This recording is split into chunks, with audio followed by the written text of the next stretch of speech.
Hello, my name is Aaron Weiss, and I live in the town of Poughkeepsie. I'm a combat veteran of Iraq, and I'm also a law enforcement officer. I attended the Public Safety Committee's last meeting in regards to this resolution, but I didn't say anything because I wanted to hear what everyone else had to say. And I heard some shocking things from some people and some legislators. They said that it took a lot of courage to pass this SAFE Act. Apparently my definition of courage differs from yours. You see, if it was really so courageous a bill and it took so much courage to pass it, then why was it done in the middle of the night when no one could see it or read it? That's not courage. That's a mafia-style sit-down to divvy up what's good for the bosses. Courage is taking the right and true course of action, not the politically expedient one. And anyone who is proud of this law must also be proud of the Patriot Act, the TSA, imprisoning Japanese citizens in World War II, since all these actions were spurred on by emotional fear and rammed through in the name of public safety. Another issue is the insistence of certain people to stand on the graves of dead children and challenge those that disagree to say it to the parents' faces. Well, I, for one, will pick up that gauntlet. First off, why is dead children your battle cry?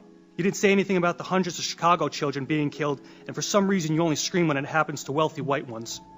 And yes, I will say to anyone's face, my right is more important than your dead, because I fought for it firsthand. I washed the blood of my friends out of my Humvee, and I picked up their mangled bodies, and I fought day in and day out. I did more things that you people can't imagine.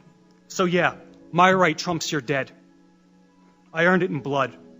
I gave up a lot for this country, including my youth, and better men than me gave up a whole lot more, so that all you, myself included, could enjoy the rights that are guaranteed to us in our Constitution and Bill of Rights.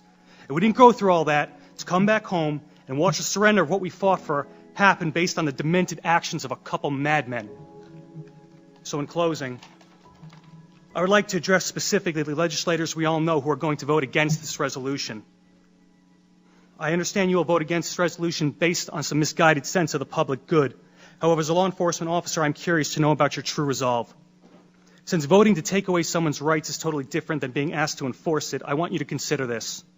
If you support the SAFE Act so wholeheartedly, are you willing to stand with law enforcement members and lead from the front to enforcement? And what I mean by that is if a constituent of yours feels so alienated by this law and the manner in which it was passed that they refuse to comply with it, are you willing to stack up on their front door and go in first? I bet if a clause was in this bill that required you, the elected leadership, our elected leaders, to go in the door first, I bet you would not be so steadfast.